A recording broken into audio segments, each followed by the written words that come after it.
Gold is the money of kings, the money of governments, if you will, and silver is the money of the people. And I do think that, especially China, but the East views silver more from a monetary mindset than Westerners do. So I think silver, and I'm not saying that silver and gold are going to come currency. They're not going to you're not going to ever see convertible paper monies that are convertible to gold and silver, because they've already figured out when they do that, it converts, and then their supplies are wiped out. Bill Holter explains that a major psychological shift occurred once countries saw how easily reserves could be frozen or seized, triggering a reassessment of what truly constitutes safe money. In his view, this realization sparked a visible change in the behavior of gold and silver, with prices beginning a slow but relentless climb as confidence in paper promises weakened.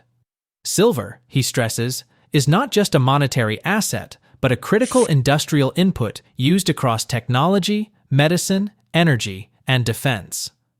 With mine supply hovering around 850 to 900 million ounces annually and demand pushing toward roughly 1.3 billion ounces, the imbalance becomes unavoidable. When people are told an asset is scarce or unavailable, demand intensifies, and the only real mechanism left to balance that mismatch is a higher price. Holter goes further by arguing that the traditional paper markets are now under severe strain. He describes a system built on contracts promising future delivery of metal that often does not physically exist, particularly in silver, which is an exceptionally small market in dollar terms. For decades, short positions and paper leverage were used to suppress prices, not primarily for profit, but to protect fiat currencies by muting the warning signal that rising metals prices send. As long as confidence held and few demanded delivery, the system functioned. Now, with more participants insisting on physical settlement, cracks are forming.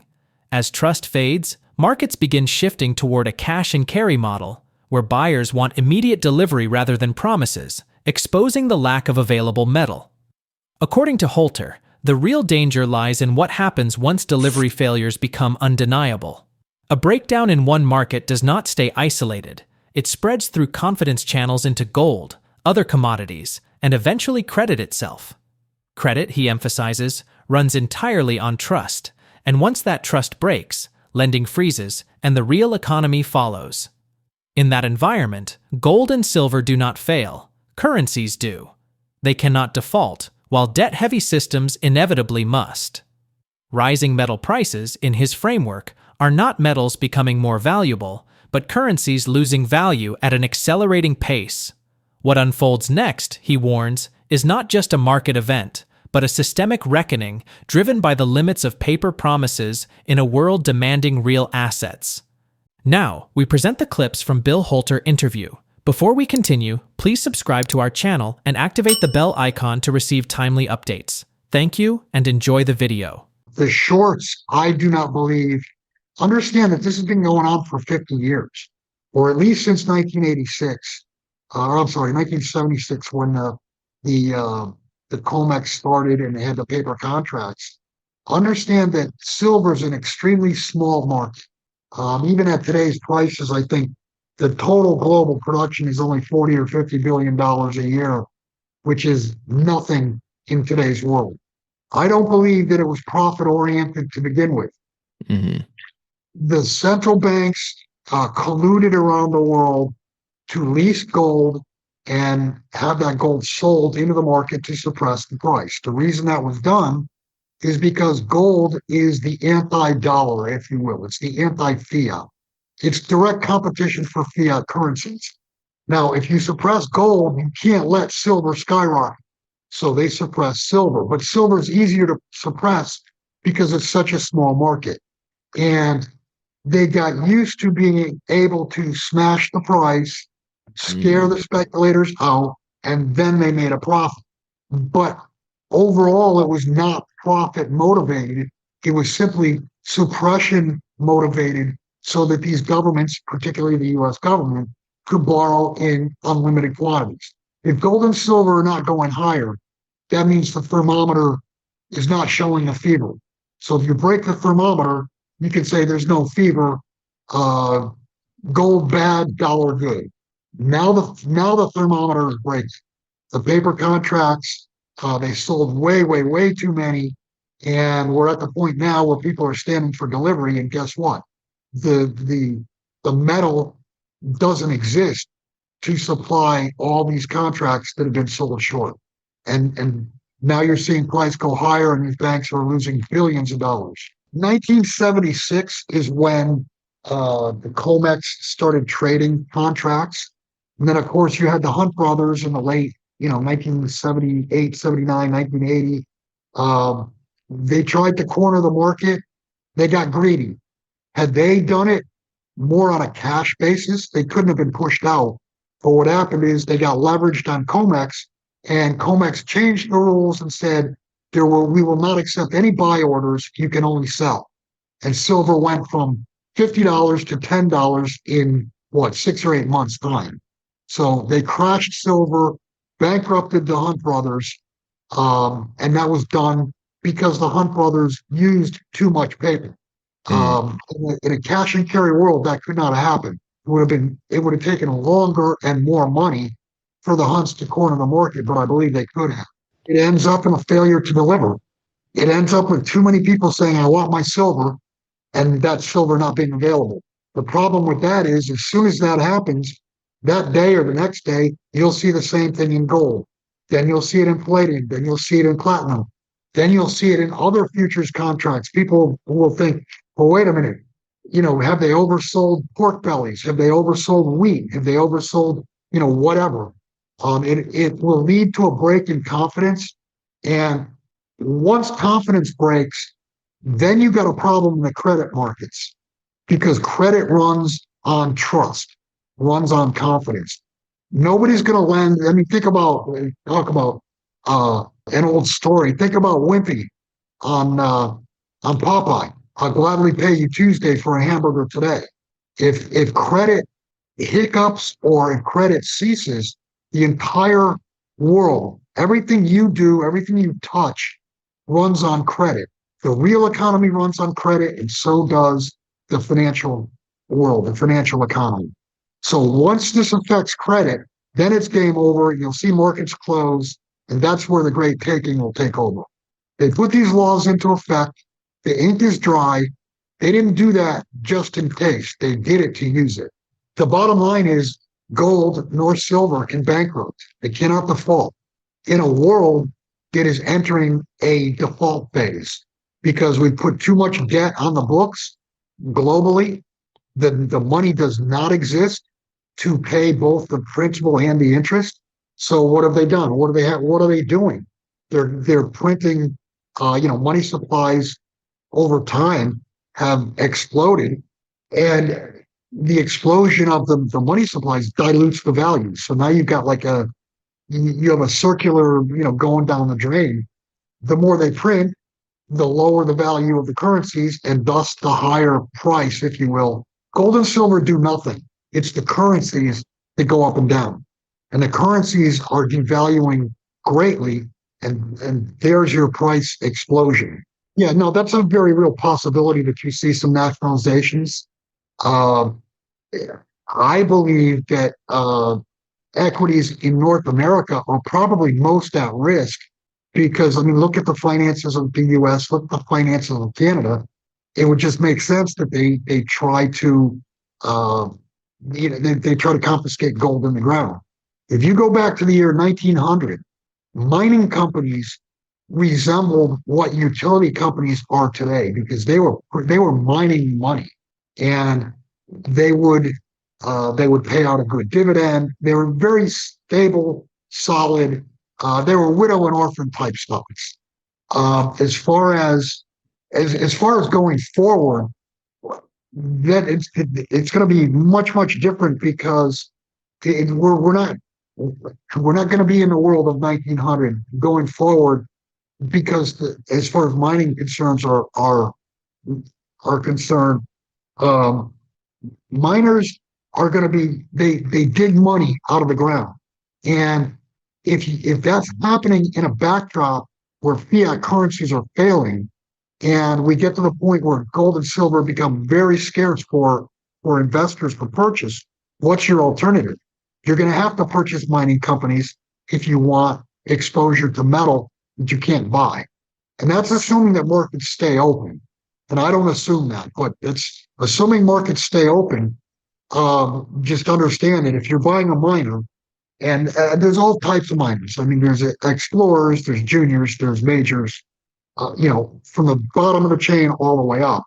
Um, the more senior you get, the less risk there is, but you also have to look at the geographical area that your mine is at. I mean, is it at risk of confiscation?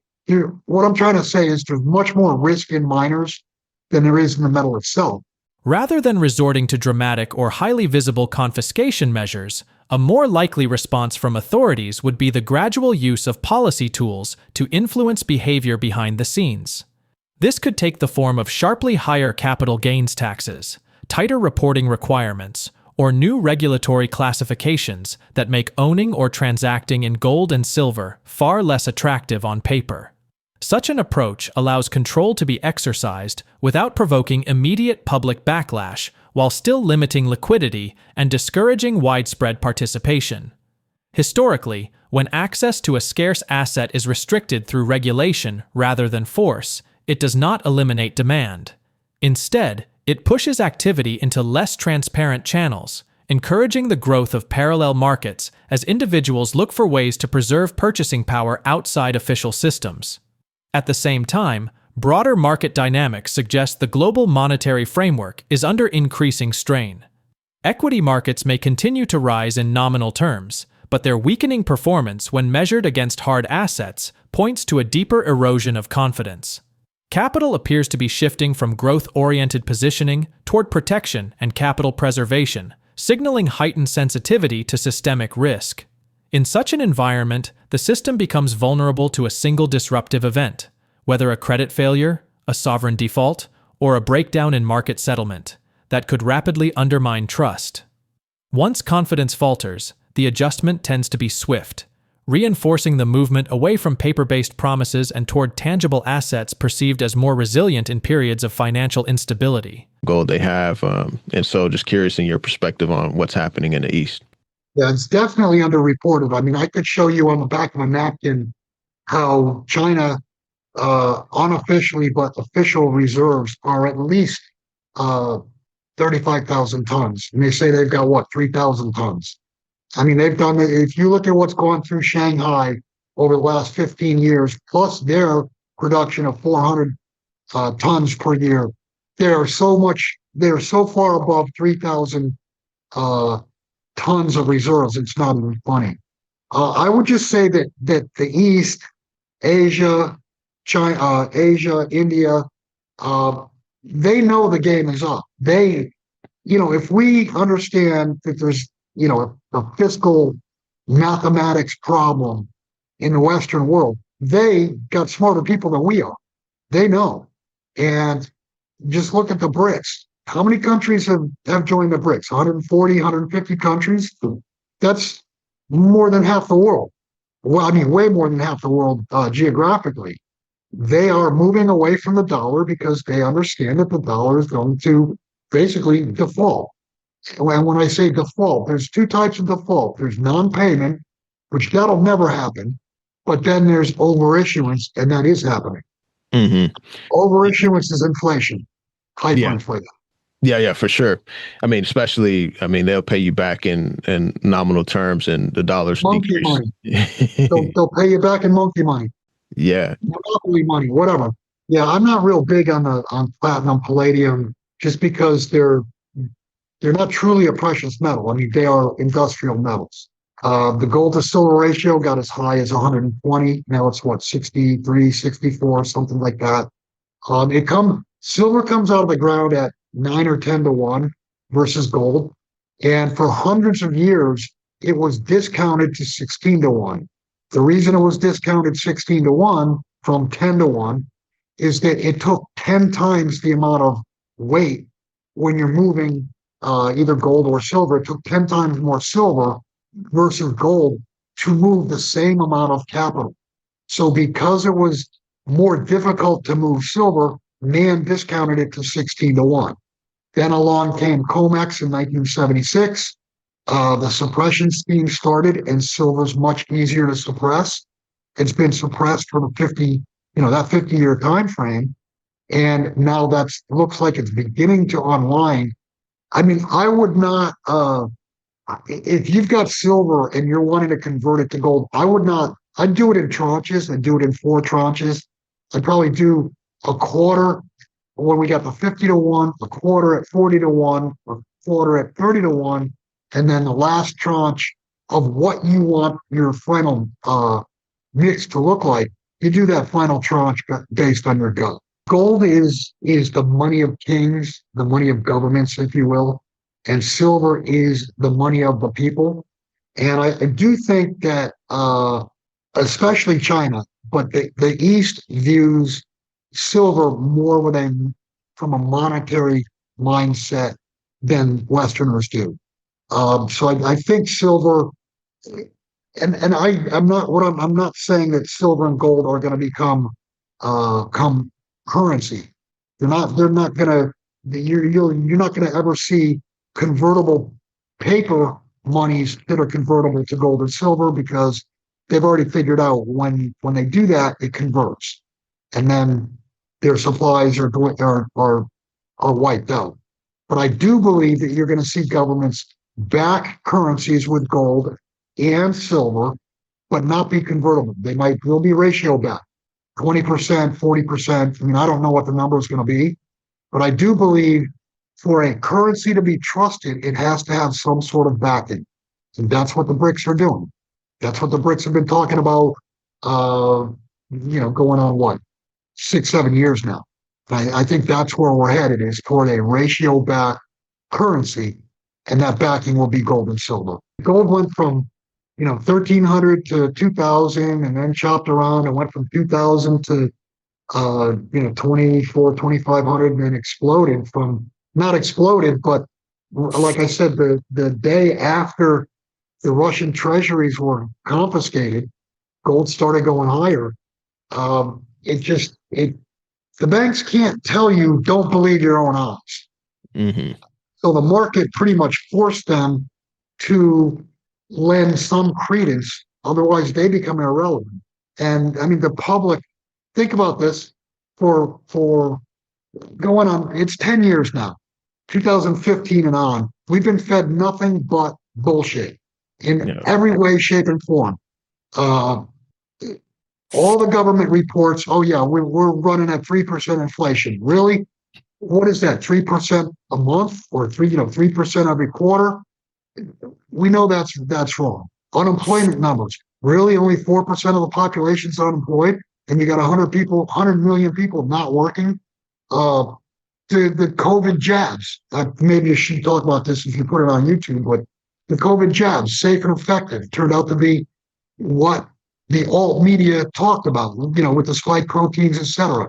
No matter what the topic is, we've been fed bullshit, and people are waking up.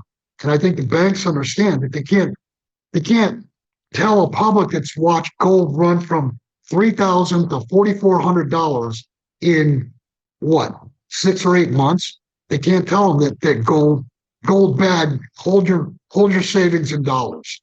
They can't say that. So I think they were forced into it. Looking ahead, the next phase is likely to be defined by stress moving from the margins of the financial system into the core. What begins as delivery delays, tighter liquidity, or unusual price behavior in metals markets could quickly evolve into broader questions about settlement, trust, and counterparty risk. As confidence weakens, more participants may shift from paper exposure toward assets they can directly control, accelerating pressure on systems built around leverage and promises rather than physical availability. This transition would not unfold smoothly. It would likely be marked by volatility, sudden repricing, and policy responses aimed at stabilizing confidence rather than addressing root causes. Over the longer horizon, the outcome points toward a monetary reset by necessity rather than design. Currencies may continue to function, but with diminished credibility, forcing governments and institutions to lean more heavily on tangible reserves to restore trust. In that environment, gold and silver prices would be responding less to speculation and more to structural repricing as benchmarks of value. What comes next is not a single event, but a gradual recognition that the existing framework can no longer absorb rising debt and shrinking confidence. Once that realization becomes widespread, markets may move quickly, leaving little time for adjustment and redefining how value, risk, and security are measured in the years ahead. Could this unfolding scenario mark the beginning of a new era for silver, where it finally asserts its full value against gold? Share your thoughts in the comments section below. If you found this insight useful, make sure to like, share, and spread this update to others watching the silver story unfold. Your support helps keep these deep dive analyses coming.